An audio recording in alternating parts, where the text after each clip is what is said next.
अगर आप बीच समंदर में किसी अनजान टापू पर फंस जाएं, तो आप खुद को वहां से जिंदा कैसे बाहर निकालेंगे? मुझे लगता है कि ज्यादातर लोगों को लगेगा कि चलो अच्छा है, अब इस भागदौड़ भरी दुनिया की झंटों से छुटकारा मिल गया। लेकिन असलियत शायद आपकी सोच से बिल्कुल अलग हो सकती है। वो बस फ्लाइट में वॉशरूम गया था और तभी प्लेन क्रैश हो गया। धमाके की वजह से प्लेन के दरवाजे में एक बड़ा सा छेद हो गया। हवा के भारी दबाव ने अंदर सब कुछ तहस नहस कर दिया। उसने वॉशरूम का हैंडल कसकर पकड़ लिया ताकि खुद को बचा सके, लेकिन आखिर में वो भी समंदर में गिर ही गया। ठीक उसी पल उसके हाथ एक लाइफ बोट लग गई और इसी वजह से किस्मत से उसकी जान बच गई। लेकिन अभी समंदर में भयंकर तूफान था। हर एक पल की चूक उसकी जान ले सकती थी। वो बस बोट की रस्सी पकड़े हुए भगवान से प्रार्थना कर रहा था कि किसी तरह ये खौफनाक रात गुजर जाए। गनीमत रही कि उसकी किस्मत अच्छी थी और अगले दिन वो बहते हुए एक छोटे से टापू पर पहुंच गया। जान तो बच गई, लेकिन उसे खुशी नहीं हुई क्योंकि उसे नहीं पता था कि इस अनजान जगह पर उसके साथ क्या होने वाला है। वो किनारे पर चलते हुए प्लेन से गिरा हुआ सामान उठाने लगा और समंदर के किनारे से होते हुए टापू के अंदर जाने लगा। लेकिन उसने चारों तरफ देखा, वहाँ दूर दूर तक गहरा सन्नाटा था। ये साफ था कि ये एक बिल्कुल सुनसान टापू था। कहीं वो यही घुट कर न मर जाए, इसलिए वो खुद को बचाने के तरीके सोचने लगा। लेकिन इस वक्त उसके पास रेत पर मदद के लिए मैसेज लिखने के अलावा और कोई भी तरीका नहीं था। जल्द ही रात हो गई और वो अब भी उम्मीद कर रहा था कि कोई गुजरती हुई नाव उसे देख ले। लेकिन जैसे जैसे रात और गहरी होती गई, उसकी उम्मीद भी चारों तरफ फैले डरावने सन्नाटे में डूबने लगी। अगले दिन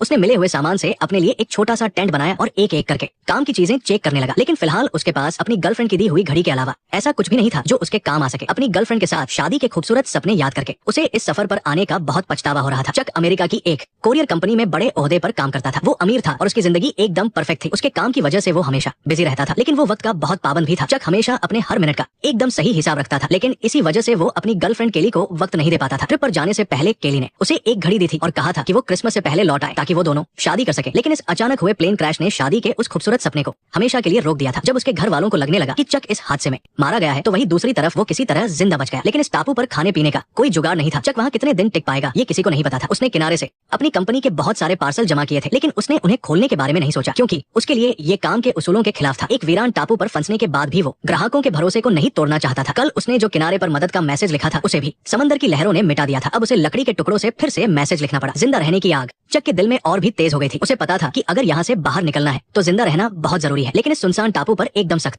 नारियलों के अलावा खाने के लिए कुछ भी नहीं था और नारियल तोड़ने का कोई औजार न होने की वजह से नारियल खोलना भी बहुत मुश्किल काम बन गया था। आखिर में उसने एक पत्थर को दूसरे पत्थर से तोड़कर एक धारदार पत्थर बनाया। उस पुराने जमाने के औजार ने उसे जीने की एक नई उम्मीद दी। वो थोड़ा कड़वा नारियल पानी पी रहा था, लेकिन उस वक्त उसके लिए वो पानी दुनिया के किसी भी अमृत से कम नहीं था। सिर्फ नारियल के भरोसे अपनी जिंदगी न काटने के लिए चक को अब टापू के बाकी हिस्सों में भी जाना पड़ा। वो टापू की सबसे ऊंची चोटी पर जाकर सब कुछ देखना चाहता था, लेकिन नुकीले पत्थरों की वजह से चलना मुश्किल हो रहा था। इसलिए उसने पत्थर से अपनी पैंट का कपड़ा फाड़ा और पत्तों के साथ मिलाकर अपने लिए जुगाड़ वाले जूते बना लिए। पर जब वो पहाड़ की चोटी पर पहुंचा तो उसे यकीन हो गया कि ये सच में एक वीरान टापू है जहाँ चारों तरफ सिर्फ पानी ही पानी था और उसके सिवा वहाँ कोई इंसान या जानवर नहीं था। जब वो मायूस होकर सोच रहा था कि वो कैसे बचेगा, तभी दूर उसे एक इंसान नजर आया। उसे लगा कि शायद वो भी उसी की तरह कोई जिंदा बचा हुआ इंसान है, लेकिन जब उसने उसे पलटकर देखा तो पता चला कि वो तो बहुत पहले ही मर चुका था और वो कोई और नहीं बल्कि प्लेन का पायलट था। भारी मन से वो पायलट की लाश को टापू पर खींच लाया और उसके पास से काम की चीजें निकाल ली। एक जोड़ी जूते जो उसे फिट आ रहे थे, एक चालू टॉर्च और एक बेकार सा बटुआ। उसके बाद उसने पायलट के लिए एक छोटी सी कब्र खोदी और उसकी लाश को वहाँ दफना दिया। इस अंतिम संस्कार में कोई शोर शराबा नहीं था, बस एक उदासी थी जो पूरे टापू पर छा गई थी। ढलते सूरज के सामने किनारे पर बैठकर अपने पैरों में वो जूते पहनकर चक को बहुत बुरा लग रहा था। उसे पता था कि शायद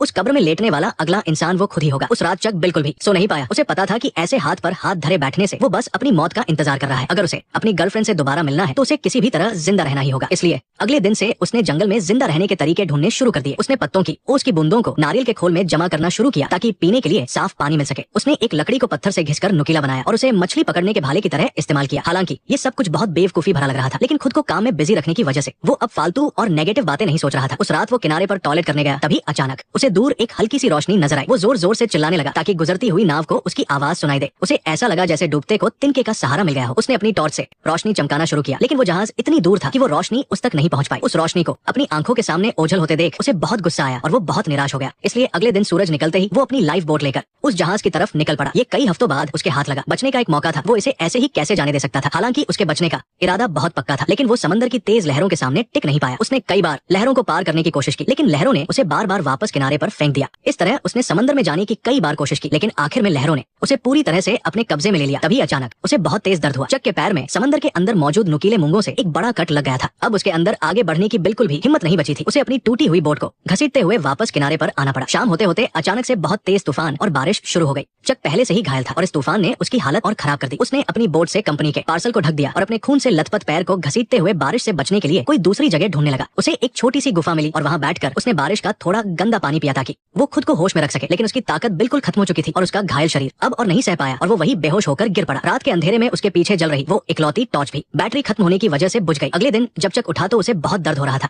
उसके पैर का घाव अब खराब होने लगा था। इस वीरान टापू पर अगर उसका इलाज नहीं किया गया तो उसकी जान को खतरा हो सकता था। जिंदा रहने की आखिरी उम्मीद के लिए उसे अपने उसूलों को ताक पर रखकर उन पार्सल्स को खोलने का फैसला करना पड़ा। पैकेज के अंदर उसे कुछ वीडियो टेप, एक गिफ्ट किया हुआ वॉलीबॉल, एक बहुत ही सुंदर औरतों वाली ड्रेस और एक जोड़ी बर्फ पर चलने वाले जूते मिले। उसने आखिरी पार्सल को नहीं खोला। शायद वो निराश नहीं होना चाहता था या फिर शायद वो उसे अपने लिए एक उम्मीद की तरह रखना चाहता था। उसने पार्सल के फोम को घाव पर रखा और फिर जूतों के फीते खोलकर उसे अच्छे से बांध लिया। जूतों के नीचे लगे वो ब्लेड अब उसका सबसे काम का औजार बन गए और उस ड्रेस की जाली से उसने एक मछली पकड़ने का जाल बना लिया। मछली पकड़ने के जुगाड़ से कई दिनों बाद आज उसे पहली बार प्रोटीन से भरा कुछ खाने को मिला। कच्चा खाना निगलने में दिक्कत हो रही थी, इसलिए चक ने लकड़ियों को रगड़कर आग जलाने का फैसला किया। लेकिन उसने सुबह से लेकर रात तक और फिर रात से लेकर अगली सुबह तक कोशिश की, फिर भी वो एक चिंगारी तक नहीं जला पाया। बार बार लकड़ी घिसने की वजह से उसके हाथों से खून निकलने लगा था और अब चक का सब्र पूरी तरह टूट चुका था। पहले से ही टापू की इस भयानक जिंदगी ने उसे अंदर तक तोड़ दिया था और ऊपर से उसके ये नए और पुराने घावों का दर्द उसे पागल कर रहा था। उसे ये भी नहीं पता था कि आगे उसके साथ क्या होने वाला है। ऐसे हालात में किसी का भी दिमाग खराब हो जाएगा। चक ने किनारे पर बैठकर समंदर के पानी से अपना घाव साफ किया। उस भयानक दर्द ने उसे फिर से असलियत का एहसास कराया। अब जिंदा रहना उसकी सबसे बड़ी मजबूरी बन चुका था। उसने फिर से लकड़ी उठाई और आग जलाने की कोशिश करने लगा। थोड़ी देर पहले उसने गुस्से में जो वॉलीबॉल फेंका था वो उसके पैरों के पास पड़ा था। उस पर छपा उसके खून से सना हाथ का निशान एकदम अलग दिख रहा था। उसने अपने थूक से उस खून के निशान पर आंखें बना दी और फिर एक छोटा सा मुंह भी बना दिया। अब वो एकदम किसी इंसान के चेहरे जैसा लग रहा था। शायद वो इतने दिनों से अकेला था कि उसने उस चेहरे को ही अपना दोस्त मान लिया। उसने उस वॉलीबॉल का नाम विल्सन रखा और उसे अपने पास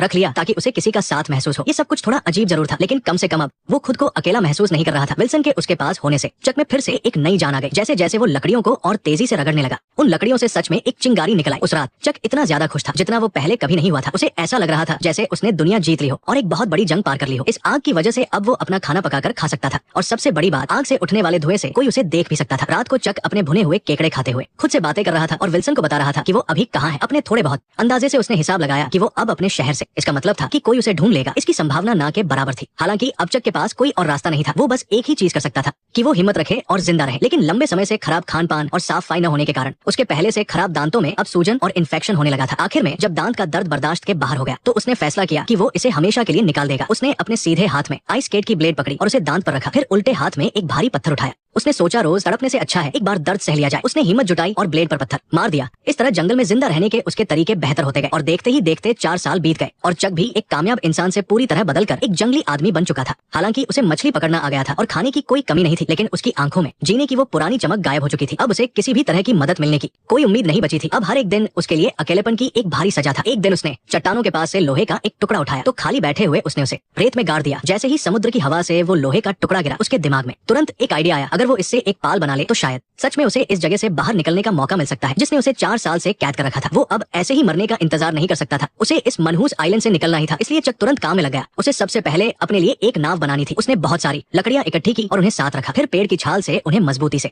बांध दिया। यहाँ तक कि उस पार्सल में जो सबसे बेकार वीडियो कैसेट थी उसे भी उसने रस्सी की तरह इस्तेमाल कर लिया। लेकिन इस वक्त तक चक का दिमाग खराब होने लगा था। उसे लग रहा था कि विल्सन उसे घूर रहा है और उसे जाने नहीं देना चाहता। और क्योंकि वो लगातार इन चीजों के बारे में सोच रहा था, उस रात वो खुद को रोक नहीं पाया और विल्सन के साथ उसकी बहस हो गई। क्या तुम्हें कभी ये ख्याल आया है कि हम शायद कामयाब हो जाएं? चाहे जो भी हो, मैं तो एक बार कोशिश जरूर करना चाहता हूँ। चक का गुस्सा बढ़ता जा रहा था। उसने गुस्से में उस विल्सन को भी लात मारकर दूर फेंक दिया जो 4 साल से उसका इकलौता सहारा था। लेकिन जब वो थोड़ा शांत हुआ तो उसे अपने उस पुराने दोस्त के लिए बहुत बुरा लगा। इसलिए रात के अंधेरे में वो विल्सन को ढूंढ लाया और माफी मांगते हुए उसने फिर से उसका चेहरा बनाया। जैसे जैसे दिन बीते चक की नाव भी पूरी तरह बनकर तैयार हो गई। उसने जाने के लिए सारा सामान तैयार कर लिया था। अब बस सही दिशा की हवा का इंतजार था ताकि वो अपनी यात्रा शुरू कर सके। उस दिन उसने चट्टान पर अपने होने का एक निशान छोड़ा। ये उस बात का सबूत था कि उसने कितने दिन वहाँ अकेले गुजारे थे। जैसे ही उसने आखिरी शब्द उकेरा, जिस हवा का वो इंतजार कर रहा था वो भी धीरे धीरे चलने लगी। चक ने खुशी के मारे अपनी नाव को समुद्र में धकेला और फिर अपने दोस्त विल्सन के साथ वो उस अनजानी दुनिया की तरफ निकल पड़ा। समुद्र की लहरें अभी भी बहुत तेज थी, लेकिन वो उसे आजाद होने से नहीं रोक पाई। उठने वाली हर एक लहर उसे डुबोने के लिए तैयार थी, लेकिन वो पूरी हिम्मत के साथ उनका सामना कर रहा था। हर बार मौत के मुंह से बाहर निकलने पर उसकी वहाँ से बच निकलने की खुशी और भी बढ़ जाती। हा हा हा हा हा